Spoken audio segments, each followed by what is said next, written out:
Bonjour et bienvenue sur ce podcast qui se transforme finalement en live, en direct et en live avec mes comparses Sophie et Jeanne.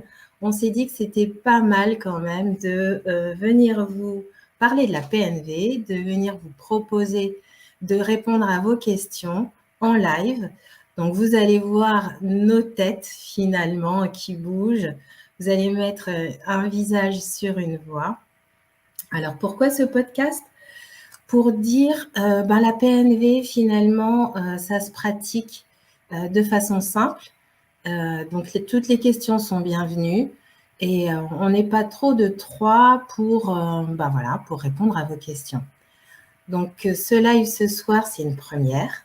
Donc, on fait appel à toute votre indulgence sur la gestion de cette vidéo. Donc, n'hésitez pas à nous envoyer de petits messages, à nous dire ce que vous en pensez, à venir nous poser vos questions.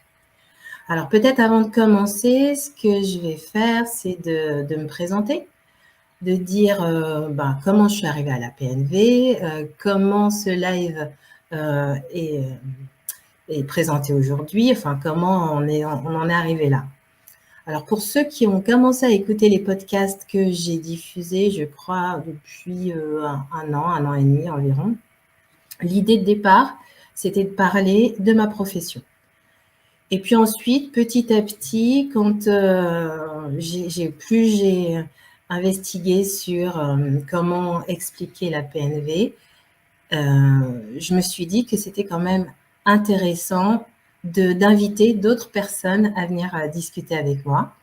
Donc, Sophie, mon amie collègue, a été l'une des premières, Jeanne ensuite, et puis voilà, de plus en plus maintenant de personnes, et puis il y aura d'autres surprises sur les podcasts, ont accepté de parler de cette gymnastique oculaire qui est encore peu connue, et ils ont accepté de venir discuter avec moi. Et puis petit à petit, on en a discuté avec les collègues, et on s'est dit que ce serait quand même intéressant que les gens viennent nous poser des questions, que ce soit en audio, que ce soit en vidéo. Donc voilà, aujourd'hui, l'aventure continue sur YouTube et j'en suis ravie. Voilà pour la présentation. Donc vous avez vu, là vous avez peut-être vu Sophie et Jeanne, vous les avez peut-être déjà entendues aussi sur le podcast. Alors Sophie, je te laisse te présenter.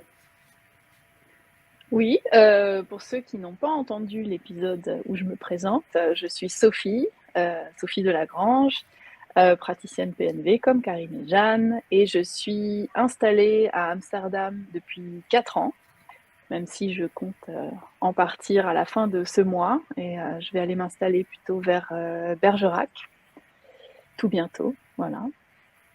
Et je passe le micro à ma collègue Jeanne. Alors Jeanne, c'est à toi. Bonsoir à tout le monde. Donc effectivement, moi je suis Jeanne Dude de Bénazé. Je suis praticienne dans la région de Bordeaux, dans la banlieue bordelaise. Et ça fait également à peu près 4 ans que je suis installée au sein d'un cabinet paramédical. Et je suis issue des sciences cognitives. Donc c'est comme ça que j'avais découvert la rééducation et puis du coup l'univers avec Karine, Sophie et tant d'autres. Voilà, donc les présentations sont faites. Merci Jeanne, merci Sophie. Donc en attendant que tout le monde arrive, là on était bien ponctuels les filles, hein, on a commencé quand même bien à 19h. On va peut-être attendre que des gens arrivent sur le chat pour nous poser des questions, nous laisser leurs commentaires et leurs questions. Donc, ce que je vous propose peut-être, c'est de présenter la méthode. Qu'est-ce que vous en pensez? Ça permettra de... Peut-être qu'il y a des personnes qui connaissent. Bonne idée. C'est une bonne idée. Alors, du coup, on va peut-être mettre le petit schéma pour introduire ce que c'est que la PNV. N'ayez pas peur. Ah là, Ça fait Un pas mal, schéma, c'est promis. vrai, qui peut être impressionnant comme ça. Et c'est ce qu'on se dit à chaque fois. La PNV, non, ça fait pas mal. C'est une des premières choses. Et ce schéma-là, il vient nous expliquer un peu comment ça se déroule. Alors, je vérifie juste que le live fonctionne bien sur YouTube en même temps. C'est les joies du direct. Je crois que ça fonctionne. Je crois que ça fonctionne et qu'on nous voit bien. Parfait. Bon, déjà, ça, c'est une première chose. Pour revenir au schéma. Donc voilà, non, ça fait pas mal. Et deux, c'est une méthode non invasive qui va venir chercher une régulation profonde. Alors, comment ça se passe? Donc, vous voyez sur notre petit schéma, vous avez des images qu'on appelle images test chez nous.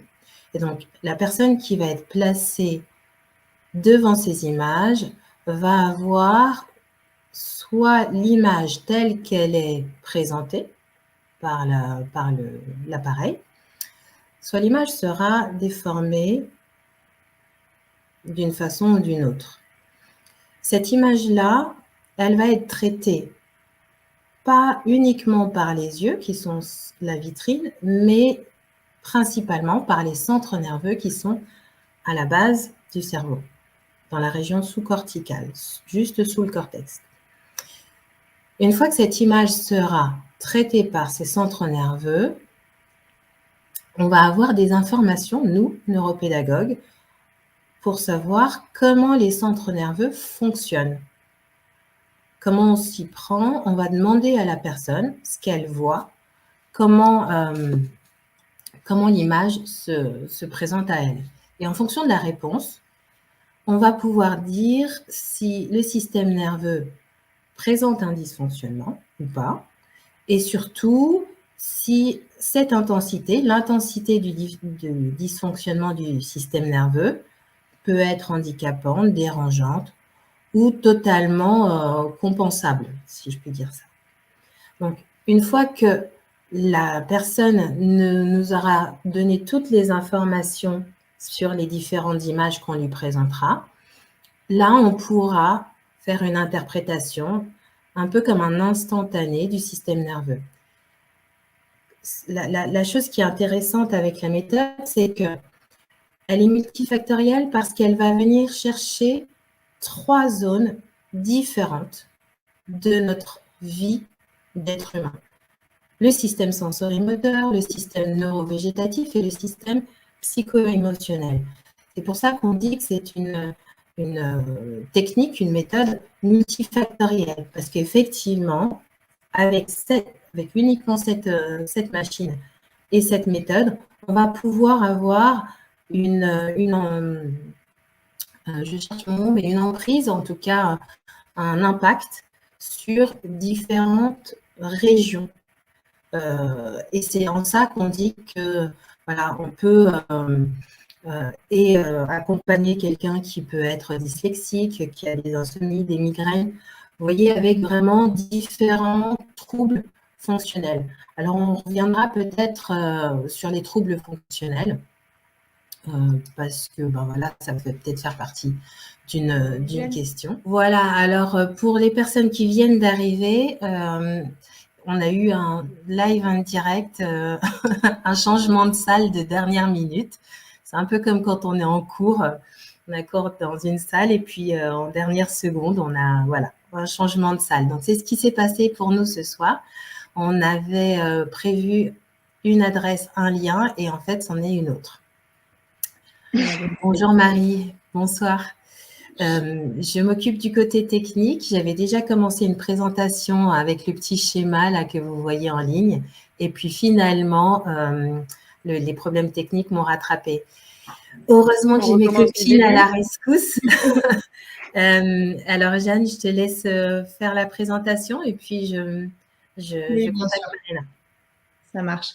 Rapidement avant, donc pour ceux et celles qui viennent d'arriver, donc Jeanne d'Huile de Bénazet, donc je suis praticienne du côté de Bordeaux, dans la région de Bordeaux. Tu veux te présenter rapidement, Sophie, peut-être en 2 mots? Oui, je me représente pour les nouveaux venus. Sophie Delagrange, je suis praticienne PNV et je suis installée à Amsterdam depuis 4 ans et bientôt dans la région de Bergerac. Voilà. Pas très très loin. Donc, on s'est présenté rapidement. On va peut-être retomber rapidement dans la présentation. Donc, pour ceux et celles qui ne connaîtraient pas ou de peu ou de loin la PNV, on se proposait de représenter globalement. Donc, c'est une rééducation qui se veut de réguler les centres nerveux. Alors, ça fait beaucoup de mots techniques, tout ça. Est-ce que, Sophie, tu peux éventuellement remettre le visuel pour appuyer un peu le discours pour les personnes. Alors, n'ayez pas peur. C'est vrai que quand on entend parler du cerveau, c'est vite quelque chose de complexe et qui peut abriter plein de choses étranges. Simplement, avant de rentrer dans ce qu'est la PNV, on aime bien nous en parler aussi en présentant un petit peu rapidement qu'est-ce que le cerveau humain, comment ça fonctionne. Vous avez donc une image là qui présente le cortex et les centres nerveux. Moi, je le présente souvent avec comme si le cerveau était fait en 2 parties, finalement un cerveau plutôt haut et un cerveau plutôt bas qui communiquent constamment l'un avec l'autre. Le cerveau haut, cortex dans le langage un peu plus scientifique, va être plutôt un cerveau qui va régir ce qui est conscient. Là où les centres nerveux qui sont donc le cerveau plutôt bas est un cerveau dit plutôt inconscient, c'est celui qui va régir plutôt plein de choses avec le corps en fait. C'est une belle interface avec le corps. Il vient réguler ce qu'on retrouve dans le système sensorimoteur, donc c'est comment est-ce que vous gérez, comment vous recevez les informations de l'extérieur, comment est-ce que vous échangez plus largement dans tout ce qui est sensoriel, moteur, social, comment vous échangez avec votre monde. Il vient réguler également des choses du côté du neurovégétatif. Alors, simplement pour simplifier, ça va être plutôt tout ce qu'on va retrouver au niveau système digestif, hormonal, immunitaire, Et puis il vient réguler aussi des choses du côté du psychique, ça va être plutôt cerveau dit limbique. On est dans tout ce qui est émotionnel, la concentration, la mémoire, l'attention, le sommeil. Beaucoup de choses en fait. Il vient réguler beaucoup de choses qui sont certes inconscientes, mais qui influe considérablement sur la façon dont on va vivre, nous, consciemment, les choses. Donc, on comprend vite que si on commence à avoir des troubles sensoriels, qu'on a tout le temps mal au dos, par exemple, qu'on digère très mal et qu'on ne dort pas du tout, qu'on est hyper émotif, ça peut être compliqué consciemment de se sentir libre et libéré. Bon. Ça, c'est la façon un peu théorique. Donc, la PNV, elle va s'intéresser à comment est-ce que, justement, ces centres nerveux viennent un peu réguler tout ça, plus spécifiquement sur quel est l'influx nerveux, finalement, qui circule là-dedans et est-ce qu'il est, d'un point de vue fonctionnel, à sa juste mesure, entre guillemets, est-ce qu'il est régulé. Alors, ça veut dire quoi ? Ça veut dire qu'on va aller regarder la communication entre les neurones. Voilà. Vous avez tous des neurones qui communiquent les unes avec les autres par de l'électricité. Et ce que vient mesurer la PNV et réguler dans un second temps, c'est vraiment l'intensité de cette électricité. Est-ce qu'elle va être en surréactivité ou alors en sous-réactivité par rapport à ce qu'elle devrait ? Alors, comment on fait ? On passe par l'organe des yeux, puisque c'est pas tellement sur la vision, c'est plus sur ce qui vient la relier au centre nerveux. C'est vraiment comme si c'était vous aviez un bras que le cerveau avait un petit bras qui venait directement commander l'œil. Et donc ça, on va aller regarder comment est-ce que le muscle va-t-il être innervé au niveau plus spécifiquement des muscles oculomoteurs. Et notamment en venant présenter donc des stimuli visuels, c'est les petits ronds de couleurs que vous avez sur l'image là. On vous présentera peut-être dans un second temps les machines par lesquelles on passe, pour venir justement stimuler des fonctions, comme je vous disais tout à l'heure, du sensoriel et du moteur, ou alors plutôt des choses neurovégétatives, et puis des choses au niveau du limbique, pour voir comment la réponse de l'influx nerveux se passe-t-elle.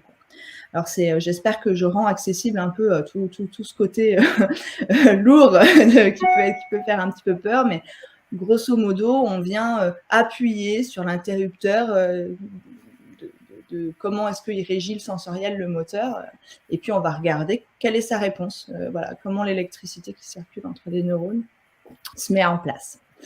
Donc ça, c'est ce qu'on appelle le bilan, c'est la première entrée. Et donc ça passe par des machines, et c'est ça qui nous permet de déterminer s'il y a ces fameux dérèglements nerveux. Donc on peut effectivement être en surintensité ou en sous-intensité. Et proposer dans un second temps une rééducation qui passe aussi par ces machines, qui consiste à venir réapprendre en quelque sorte au système nerveux à avoir un bon influx nerveux.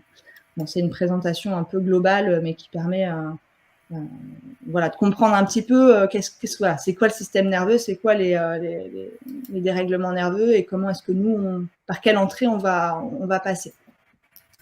Est-ce que Karine, entre-temps, tu as pu résoudre les problèmes techniques ou est-ce que je continue à... Alors, une partie des problèmes techniques sont prises en charge par Marina. Donc, elle a pu normalement accéder au compte de la PNV. Donc, à voir si les personnes qui sont en attente dans l'autre salle pourront nous rejoindre. Là, elle a toutes les informations en tout cas. Ok. J'ai l'impression surtout que les gens n'ont pas eu encore le temps potentiellement de se connecter dans ce que je perçois là de ce que vous voulez dire, Hélène. Est-ce que vous avez une information sur le nombre de personnes connectées en... Alors là, je vois 9 personnes en direct. Pour l'instant, il y a 9 personnes avec nous. Bon. Est-ce que déjà il y a des questions par rapport à ce que je viens de présenter? Je vois avec des ronds de couleurs ou des lettres. Oui, en fait les deux. les couleurs vont avoir un côté un petit peu bien spécifique. Donc voilà, là il y a les deux. Il y a les couleurs et les lettres. Donc en fait on a plusieurs stimuli, comme je vous disais, visuels qui viennent toucher des fonctions un peu différentes au niveau du système nerveux. Les couleurs, les lettres et les couleurs et les lettres vont aller toucher de façon un petit peu différente voilà, des fonctions de réaction au niveau du système nerveux. Et on va aller voir notamment des fonctions plutôt dans le sensoriel pur, ça c'est plutôt les couleurs, alors que les lettres, on va être plutôt dans la partie analyse finalement. Hein. Pour répondre du coup à la question, on va avoir les deux au fur et à mesure. Par contre, chaque séance traite sur une seule image en même temps. C'est-à-dire que vous n'allez pas avoir 6 tests différents pendant une séance de PNV. Régulièrement, par rapport au rond, comment on peut, avec des ronds, réguler le système nerveux? Comment on arrive avec réguler le système? C'est pas dire, enfin, les filles, je sais pas si vous voulez prendre un peu le relais aussi, mais pas toujours directement. Non, Karine, tu es en pleine régulation de... Je suis en pleine régulation, oui, excusez-moi, j'ai l'impression qu'il y a 2 lives en même temps. Marina est de l'autre côté et elle essaye de dire aux gens de venir, de passer sur ce lien-là. Merci Marina, si tu m'entends. Merci beaucoup. Sophie, tu veux peut-être intervenir ou je prends la suite? Moi, je voulais dire que oui, c'est vrai que c'est une question qui revient souvent. Comment est-ce que des petits ronds peuvent soigner mon système nerveux? Alors, ce ne sont pas les ronds en eux-mêmes, mais c'est le fait de regarder les ronds et de savoir maintenir une image. C'est l'échange d'informations en fait qui se fait entre les yeux et les centres nerveux de la base du cerveau. Et c'est cet échange constant qui se régule au fur et à mesure. C'est comme une genre d'exercice de kiné du cerveau qui passe par les yeux.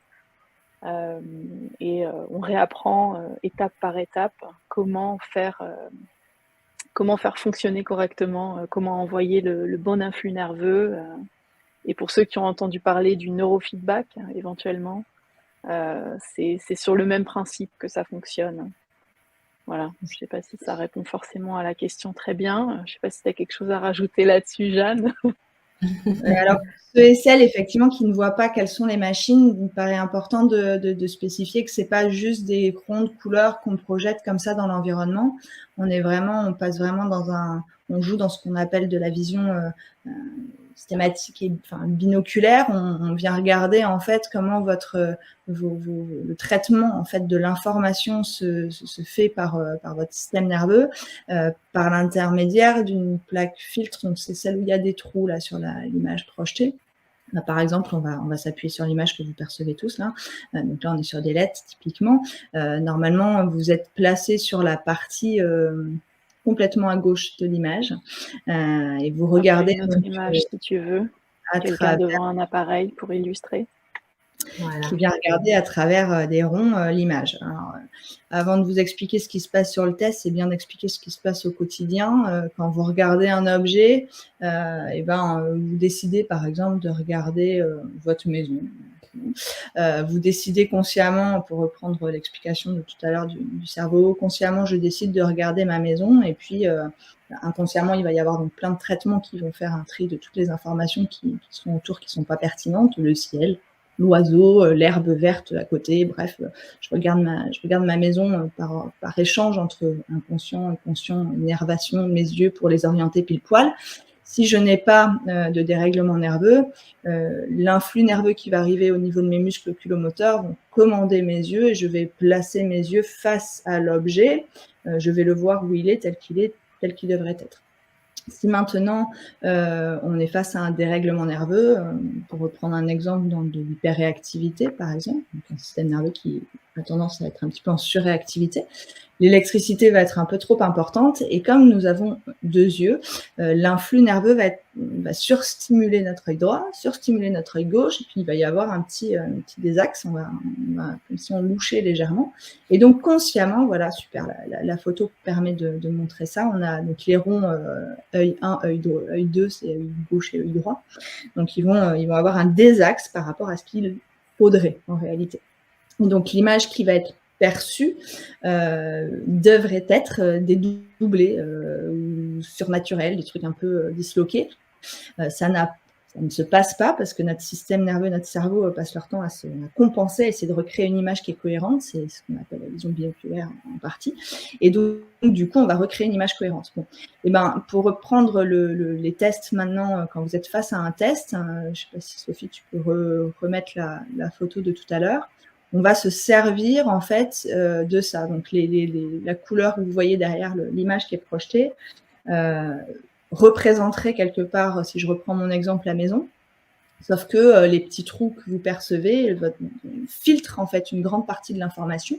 Et donc votre œil, si vous êtes en surréactivité ou en sous-réactivité, va buter là où il n'y a pas de trou. Donc vous n'allez pas être en capacité d'aller repiocher une information pour recréer une image qui paraîtrait cohérente. Et c'est pour ça que vous allez voir des choses un petit peu bizarroïdes. Donc ces ronds-là, en fait, sont plus des résultats de longueur d'onde qui sont des activations du système nerveux. On rentre dans des choses un peu complexes, mais tout ça pour dire que c'est grâce à ces trous, finalement, qu'on arrive à voir, nous, en tant que praticiens, si vous êtes dans un fonctionnement, quelque part, nerveux en régulation ou pas. Et le système nerveux, parce qu'il cherche à s'autoréguler, va toujours piocher de l'information et va s'appuyer pour recréer une image qui est cohérente. Les bases, les fondements, on rentre un peu plus dans des côtés théoriques qui sont peut-être un peu spécifiques, mais qui vont s'appuyer effectivement sur ce qu'on appelle principalement la vision binoculaire et simultanée, qui sont les bases de la rééducation. Ça doit être 30 minutes de... Voilà, c'est ce que j'étais en train de lire. Ça doit être dur de tenir 30 minutes devant une machine. Alors, effectivement, c'est aussi une des appréhensions, une des craintes de se demander est-ce que 30 minutes, assis 30 minutes devant une machine, c'est quelque chose qui est compliqué. Alors, souvent, moi, je présente les exercices comme un exercice physique. Donc, voilà, effectivement, d'être assis devant cette machine-là, on a l'impression d'être passif. Mais en fait, quand on regarde ces ronds, il peut se passer toute une série de choses, tout un tas de choses, ce qui va faire que ça ne sera pas ennuyant parce que notre système nerveux va nous donner des informations et sur ces 30 minutes, on va réajuster avec des corrections, ce qu'on appelle dans notre jargon des corrections.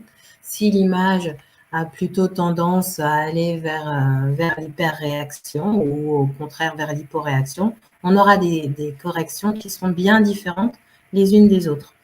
Donc, je pense que l'idée, l'état d'esprit dans lequel on commence un training serait un peu comme quand on commence une nouvelle pratique physique, un nouveau sport. Et donc, quand on se dit ça, finalement, 30 minutes, c'est facile. Ça passe plutôt vite. Ouais, puis heureusement, on n'est pas obligé de faire toutes les séances pendant 30 minutes dans le silence en ne faisant que de regarder ces ronds. Fort heureusement, quand on est en salle, on peut discuter.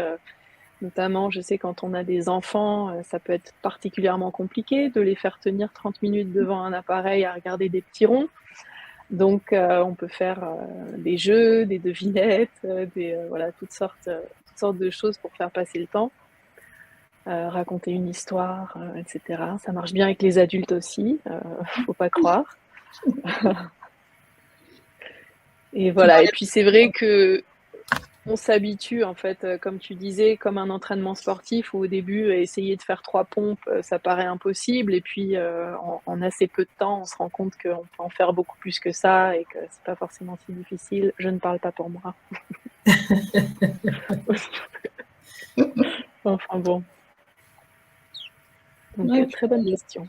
Les retours d'expérience sont souvent, effectivement, en entrée, une petite crainte et puis au bout de ça va assez vite en fait, hein. 4-5 séances, les personnes souvent, font un retour effectivement en disant: «Bah, en fait, c'est agréable». Enfin, il y a quelque chose qui se met en place et ça devient presque une habitude de voilà, une habitude de vie, quoi.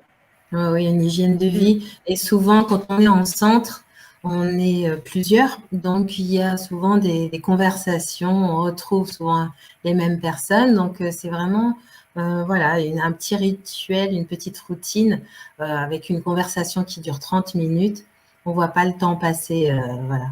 Et puis, on propose aussi la PNV à distance. Donc, souvent, quand les gens nous font leur retour en faisant la séance chez eux en autonomie, on peut écouter un podcast, par exemple, ou être en discussion Par exemple, avec la PNV.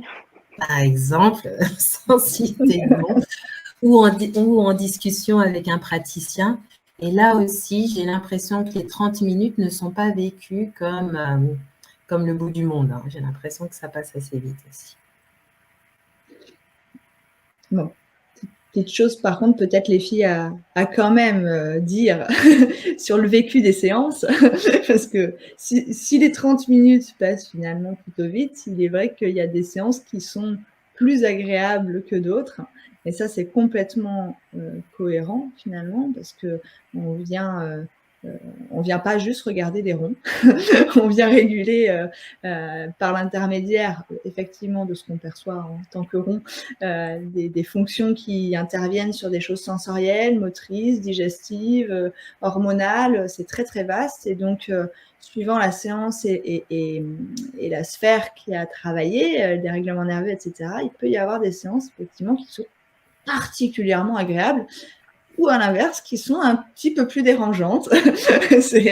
Mais encore une fois, effectivement, c'est là où on prend sens en tant que praticien aussi, c'est dans cet accompagnement-là, de vous donner des petites astuces, vous accompagner aussi par des exercices qui permettent d'accompagner la séance et de la vivre au mieux. Exactement. Tout à Il me fait. semble que Karine, tu avais aussi des questions. Tu avais aussi des questions que tu avais reçues par mail par rapport aux épisodes du podcast, me semble-t-il, non? Alors, j'avais des questions à la fin de chaque épisode. Effectivement, avec Sophie, on posait, allez-y, posez-nous des questions. Donc, j'en ai listé quelques-unes, particulièrement par rapport aux troubles de l'apprentissage, comment la PNV vient aider, soutenir une personne, un enfant qui a un trouble de l'apprentissage. Donc, ce qu'on disait souvent, c'est que, en tout cas principalement lors du bilan, on fait un instantané du système nerveux à un moment donné de l'évolution, enfin de la scolarité, on va dire, d'un enfant. Et donc, à cet instant-là, on va voir un peu comment le système nerveux réagit sur la concentration. Et c'est vrai que dès qu'on est sur cette distance qui va prendre en compte la concentration, on va petit à petit se rendre compte que les défenses ou le système d'alerte que l'enfant ou l'adulte a mis en place sur cette zone-là de trouble de l'apprentissage, elle va petit à petit, un peu comme un oignon, comme enlever des couches. La PNV va aider à dédramatiser, on va dire, la discipline sur laquelle, ou la matière sur laquelle c'est plus compliqué. Et donc, c'est un peu, c'est une méthode qui est très douce, on va prendre le temps d'aller désamorcer, si j'ose dire, certaines situations. Donc, sur les troubles de l'apprentissage, il y a une zone particulière qui va venir gérer l'attention et la concentration. On avait un commentaire de Marjolaine qui fait de la PNV à distance, en autonomie la plupart du temps. Bonsoir Marjolaine. Et voilà, alors, je pense qu'elle faisait référence au temps long de la séance. Des 30 minutes. Les 30 minutes, qu'elle disait aussi que le fait de trouver le temps long est une information en soi, en cohérence avec ce qui travaille. Qu'elle disait avant. C'est très intéressant.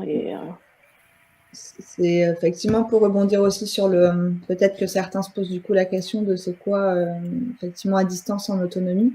En fait, vous avez donc la possibilité, comme le disait Karine, de pratiquer donc soit en centre, comme voilà, en groupe effectivement, ou en séance individuelle, ça dépend un petit peu, ou alors de louer une machine. On a tout un parc de machines qu'on met voilà, en location pour pouvoir, celle qui est présentée par exemple là en image, et qui vont nous permettre du coup, depuis chez vous, de pouvoir vous guider et vous faire avancer sur le protocole de rééducation que vous auriez pu bénéficier en centre. Voilà. Donc ça, c'est quelque chose d'assez pratique pour des personnes qui ne sont pas à proximité d'un centre ou qui sont pour des questions diverses et variées, hein, ça peut être assez large,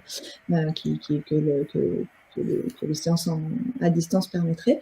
Et donc, du coup, effectivement, pareil, le degré d'autonomie peut être quelque chose qui devient de plus en plus accessible. Souvent, on vous accompagne même tout le temps, on vous accompagne au moins pour le début, on vous lance pas avec une machine qui vous est quand même... voilà, c'est normal, inconnu, et puis avec des tests comme ça, on ne sait pas forcément positionner. Il y a une certaine rencontre aussi avec les tests que ça peut vous faire, une adaptation du protocole qui est quand même à prendre au sérieux. Donc, on vous accompagne quoi qu'il arrive. Vous n'êtes, même quand vous faites votre séance qu'on appelle seule, il y a toujours une vérification derrière et un échange avec nous. Par contre, effectivement, ce qui peut varier, c'est soit qu'on soit au téléphone avec vous, et c'est ce qui arrive de toute façon au début de rééducation, et puis petit à petit, vous accompagner vers des séances que vous pourrez faire quand ça tombe bien, entre guillemets, dans la semaine pour vous, sans forcément qu'on soit en présence au téléphone avec vous. Et par contre, derrière, on communique toujours sur comment est-ce qu'elle s'est passée. Il y a des informations qui pour nous sont importantes pour toujours évoluer petit à petit dans le protocole.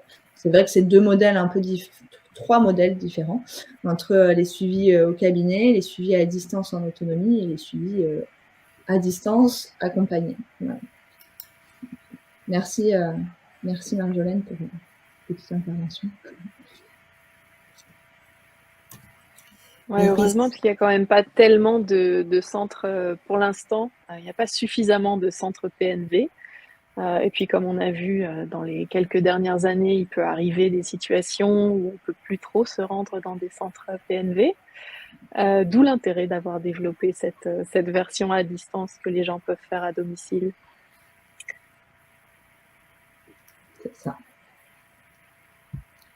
Il y a un petit commentaire aussi qui précise que ça me fait sourire parce que c'est effectivement des choses, voilà, merci pour la diffusion.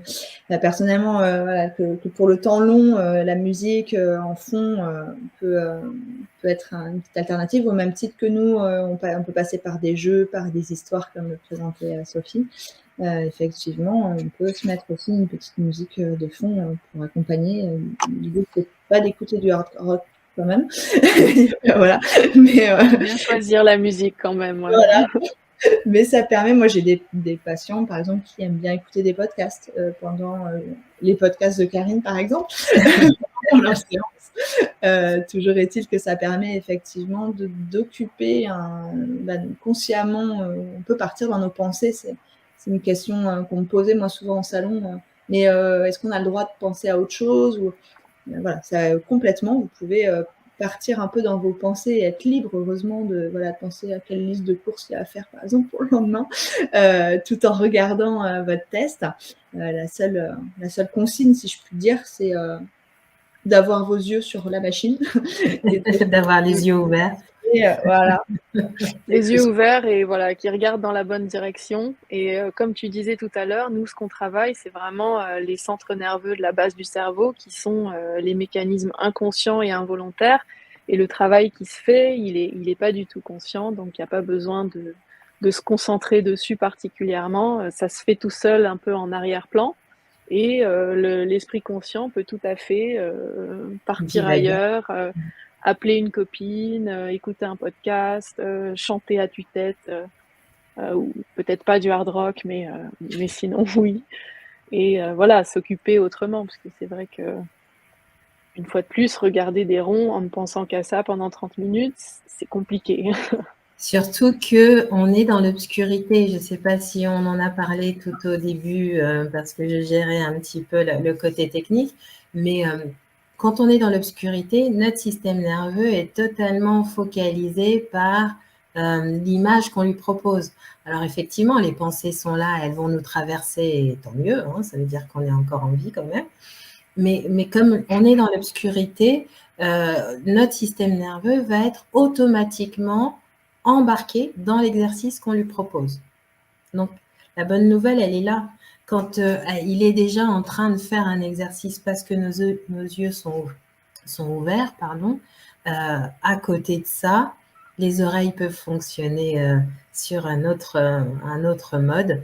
Le système nerveux sera déjà embarqué.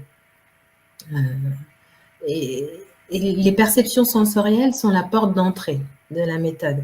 Donc, tout ce qui va venir les stimuler dans un contexte très particulier, qui est celle de l'obscurité devant la machine, tout est bon à prendre, j'ai envie de dire. Je ne sais pas si vous êtes d'accord avec moi, les filles, mais voilà, on est quand même friand de tout ce qui pourrait venir stimuler ces perceptions-là.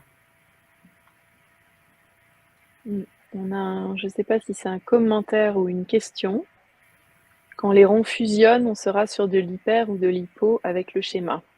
Je ne sais pas si c'est une question pour qu'on réexplique un peu le schéma, peut-être ce schéma-ci.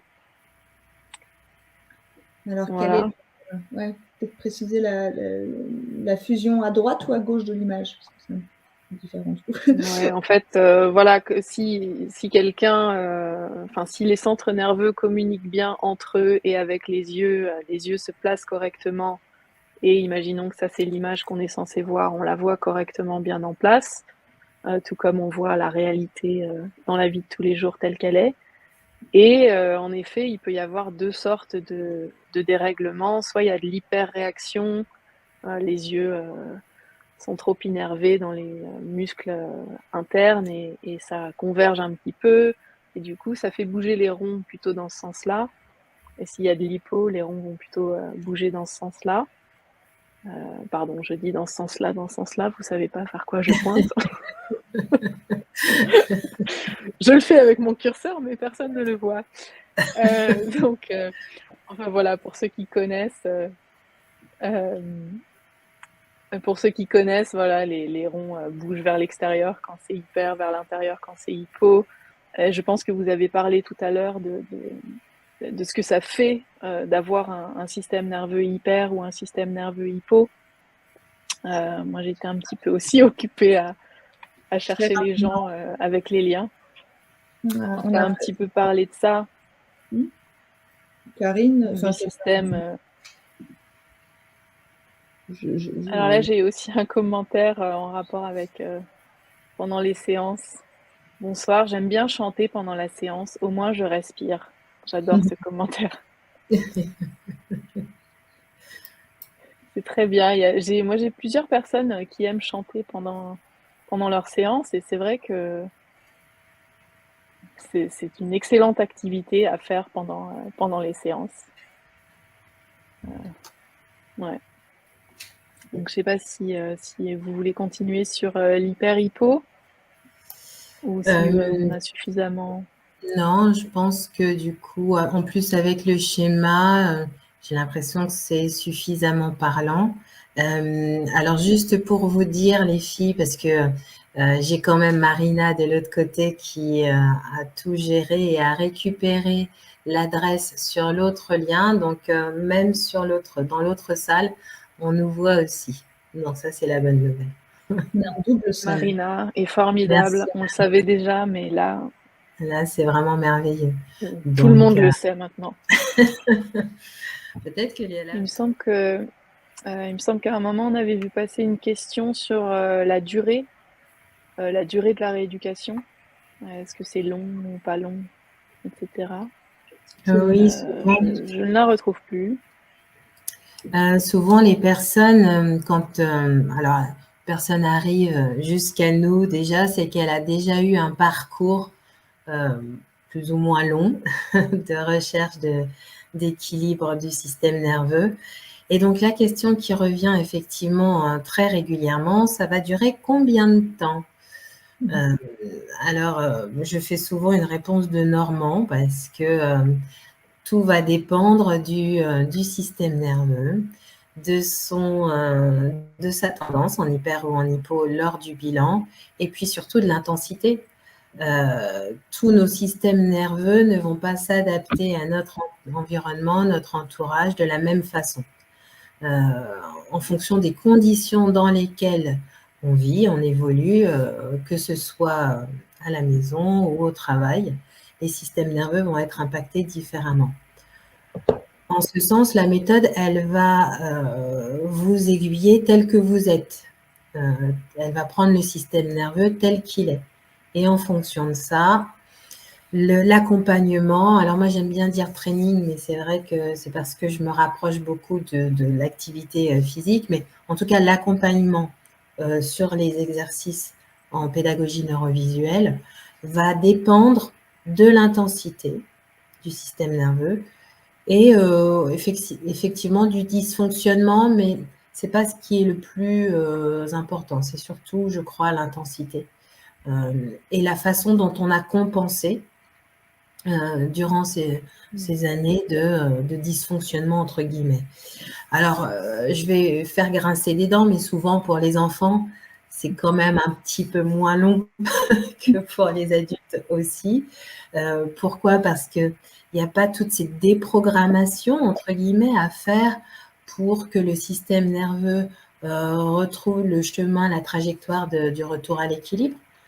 Alors que, bon, pour un adulte jeune ou moins jeune, il y a quand même comme un petit nettoyage à faire quand même avant, voilà, ou à répéter certains exercices.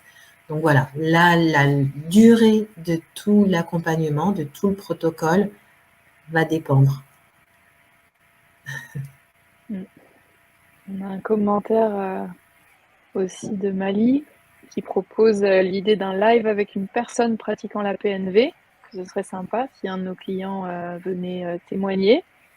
Figurez-vous qu'il se trouve que pas plus tard qu'aujourd'hui, une des personnes que je suis à distance, qui s'est proposée, en tout cas pour un épisode de podcast, Alors, on n'avait pas précisé si ce serait live ou pas, mais on verra. Il y a moyen. Mali, merci de la suggestion. Donc, prochainement. Oui, alors c'est une vraie question aussi parce que une fois qu'on est en séance, en centre ou en autonomie, on est aussi face à nous-mêmes, j'ai l'impression. Donc, effectivement, ça peut être un peu perturbant d'être filmé en plus, voilà, pendant cet exercice-là. J'y ai jamais vraiment pensé. Et puis, comme on est dans l'obscurité, c'est aussi un peu compliqué Ah, tu d'avoir penses, une... j'avais pas imaginé qu'il disait une personne qui participerait à un live pendant qu'il est en train de faire une séance. Oui, c'est ce que j'ai cru comprendre, moi. Avec une personne pratiquant D'accord, la moi PNV, ce serait sympa. Moi ok, aussi, pendant que la personne le fait, ce serait. Ok. ça permettrait de Ça J'ai voir. fait... pas compris ça comme ça, c'est très intéressant comme suggestion. Que du coup les gens puissent l'observer. Ah, Pas pas pendant. pendant une séance, Ah, pendant un live. Donc, mais c'est moi pendant qui un avais live. compris. Ok, Merci de la précision. c'est bien ce qui me semblait. Merci de la précision, Mali, en effet. Alors, il y a aussi un commentaire d'une de nos collègues. C'est aussi très encourageant de se voir évoluer grâce au retour visuel de ces petits ronds qui se mettent en place au bon endroit au fur et à mesure. Ça, c'est vrai. Mais carrément. Quand enfin, et surtout quand on a des personnes qui bloquaient sur une étape, par exemple, enfin le passage des 9, on sait, nous autres praticiens, que ça peut être un moment très compliqué. Et en effet, quand des fois on essaye et que ça marche pas et qu'on emprunte tous les chemins auxquels on peut penser, et puis qu'un jour, tout d'un coup, il s'est passé quelque chose et bim, les ronds se mettent en place, c'est vraiment c'est un grand moment, Oui, Ça, un c'est grand moment bluffant. Et puis, de bonheur. c'est un vrai plus. C'est vrai, on a dit souvent le côté objectif, finalement, de pouvoir mesurer, savoir enfin, comment se comporte le système nerveux sur effectivement des ronds qui fusionnent pas. Enfin, c'est un côté hyper rassurant, hyper encourageant, effectivement, quand on a ce retour de l'information d'une activité qui n'est absolument pas visible, quoi. Et ça, c'est vrai que sur la PNV, c'est même à titre personnel, voilà, mais je crois que je peux le dire au nom de tous les praticiens, c'est un vrai bonheur de pouvoir effectivement travailler avec cette mesure et cette objectivité finalement d'un panel qui est très très large, quoi, et qui touche à beaucoup de choses. Donc on n'a pas forcément toujours la main dessus. Et tout l'intérêt de notre outil d'ailleurs, qui est vraiment fiable et qui nous montre immédiatement, qui est un retour immédiat sur ce qui se passe dans le système nerveux. Et en effet, ouais, on constate au fur et à mesure les évolutions. C'est pas juste que les ronds se mettent bien en place, c'est que tout ce qu'il y a derrière, c'est bien mis en place. Et c'est ça qui est sympa. Comme dit Mali, quand on arrive à avoir un Kidojli pour les connaisseurs, c'est satisfaisant. En effet, pour ceux qui pratiquent, ils vont savoir de quoi Mali parle. C'est souvent ce que je dis, oui, effectivement, l'appareil nous joue le rôle du révélateur, vous savez, comme les anciens photographes qui faisaient des photos en argentique sur papier. Voilà, il va nous révéler un peu les choses, et quand la photo est impec, sans surexposition, sans rien, c'est plutôt satisfaisant, effectivement. Alors, on s'était donné un live d'1 heure, on s'était donné un délai d'1 heure. Donc là, on arrive sur la fin du live. Déjà, merci beaucoup les filles. Hein. C'était une première pour nous trois de se mettre face au monde, au monde du numérique. Mais en tout cas, l'idée, c'est vraiment de proposer des rendez-vous, alors à échéance, pour demander aux gens de venir sans crainte nous poser des questions, nous donner des commentaires, nous laisser des suggestions, pourquoi pas, pour qu'on puisse faire évoluer notre proposition. Donc, vous l'aurez compris, Sophie est à Amsterdam encore pendant un petit temps. Jeanne est dans la région bordelaise. Et moi, je vais m'installer aux Antilles. Donc, on aura un réseau PNV très étalé sur le territoire, j'allais dire français, mais pas que, en fait, sur la planète. Allons-y, voyons grand. Donc, n'hésitez pas à déjà venir nous poser des questions. Si vous avez envie d'avoir un appareil à la maison, un suivi à distance, on peut répondre à ces questions-là, à cette demande. Si vous avez un centre à côté de chez vous, n'hésitez pas à aller toquer. Souvent aussi, ce qu'on fait, c'est des portes ouvertes. Donc, d'aller voir sur les réseaux, les différents réseaux. Si une porte ouverte se tient dans un centre qui est proche de chez vous, n'hésitez pas à y aller. Je crois que peut-être il va falloir qu'on refasse un live parce que vu qu'il a été quand même pas mal écourté par nos soucis techniques de démarrage et nos histoires de liens changés, voilà. Si ça vous dit, Oui. on en refait un. Bon, voilà. Moi, je suis partante maintenant que je sais qu'on peut changer de salle à la dernière minute, mais qu'on peut retrouver des choses, voilà, de se retrouver dans des situations un peu cocasses. Bon, ben voilà, ça s'est fait. Il fallait qu'on passe par un petit accident. Il a été fait sur la première. On se dit que pour les autres, ça sera mieux géré. Merci beaucoup, Jeanne. Merci beaucoup, Sophie, pour ce live en direct. Merci, Karine. Merci à tous. Merci, Karine. Merci à vous. Merci.